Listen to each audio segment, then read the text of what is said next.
Ce jour-là, le cours du monde a pris une autre direction. Il y a eu un avant et un après. Avant, les 30 Glorieuses, avec les lendemains de la reconstruction de l'après-guerre, le plein emploi, la croissance économique, l'énergie à bon marché. Après, vous connaissez, on est en plein dedans, hélas.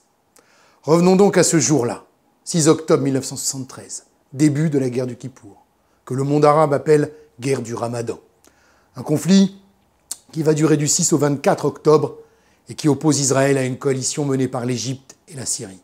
La revanche de la victoire d'Israël 6 ans plus tôt, en 1967. Victoire humiliante pour les Arabes, obtenue en 6 jours et qui se traduit pour les vaincus par la perte du Sinaï, du Golan et de la Cisjordanie. La défaite arabe demande une réparation militaire à laquelle les dirigeants israéliens, trop sûrs de leur force, ne croient pas. La veille encore, le 5 octobre 1973, on peut lire dans Ma'ariv, un quotidien du soir israélien, quelques heures seulement avant que les armées égyptiennes et syriennes ne se lancent à la reconquête du Sinaï et du Golan, je cite « Les forces de l'armée israélienne surveillent de près tout ce qui se passe du côté égyptien sur le canal de Suez. Toutes les mesures ont été prises pour éviter une attaque surprise. » Tu parles.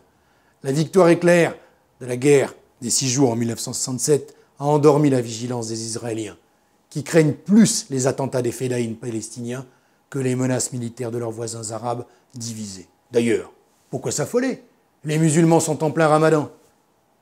Les services de renseignement israéliens observent, pourtant, depuis le début du mois d'octobre, d'importants mouvements de troupes syriennes au nord et égyptiennes au sud.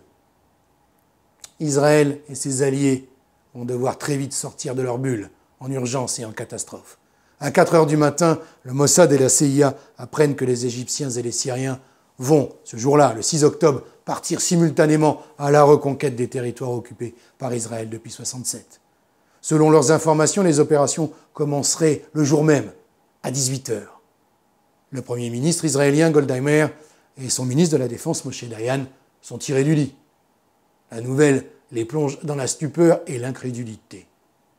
À tel point que le Premier ministre fait réveiller l'ambassadeur américain à Tel Aviv, Kenneth Kiffing, qui lui fait comprendre que son pays, cette fois-ci, ne pourra pas soutenir Israël si Israël lance des raids aériens contre les concentrations de troupes égyptiennes et syriennes.